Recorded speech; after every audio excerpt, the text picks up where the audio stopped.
The ninth determiner is the determiner many. The determiner many specifies plural objects to signify that the number of the countable objects indicated by a general noun is huge. There are many apples. The determiner many describes the general noun to indicate a subject or an object whose unit is accorded by the speakers in the linguistic group. And this is the trait of the determiner many. From the definition of the determiner many, the determiner many reveals that the number of the objects is plural. There is a determiner much that is applied to describe a material noun or an abstract noun whose quantity is huge.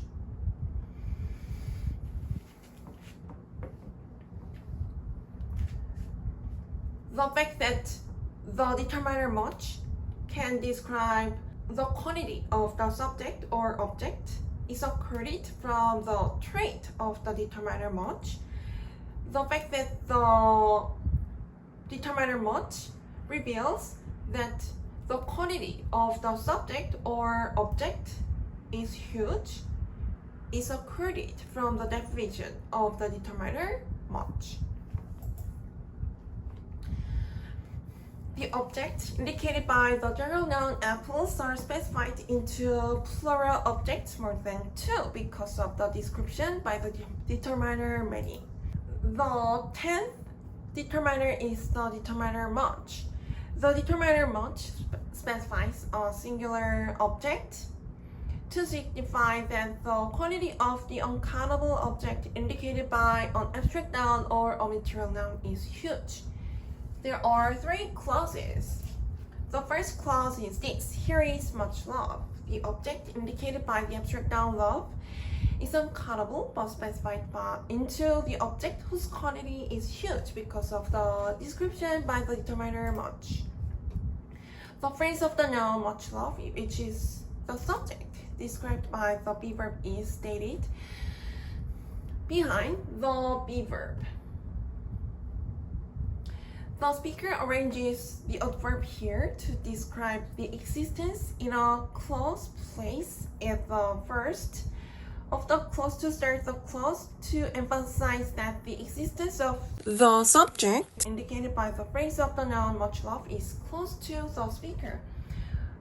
Because the speaker intends to emphasize that the existence of the subject much love adjacent to the speaker inverses the arrangement of the adverb here and the subject much love.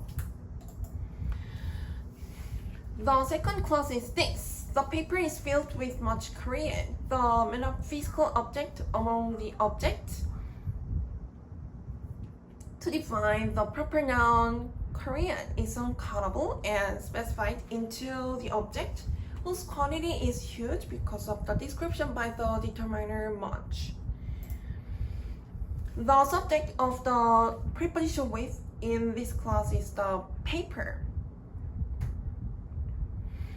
The subject indicated by the phrase of the noun the paper must be something that can fill up the paper because of the description by the past participle field that has the trait of the adjective.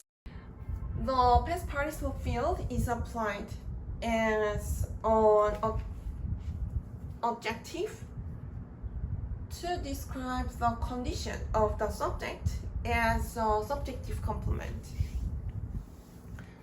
So the object indicated by the proper noun Korean is the written language among the objects to define the proper noun Korean.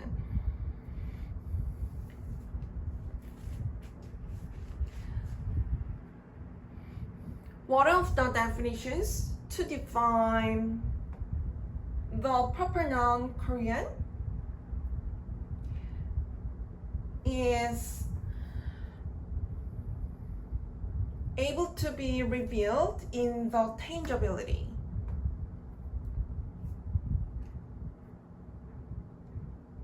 And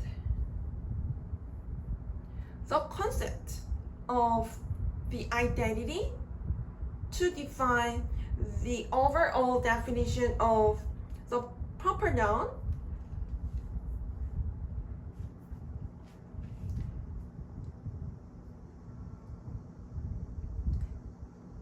cannot be described by the determiner much to reveal the amount of the subject or object. The proper noun Korean is applied to indicate an object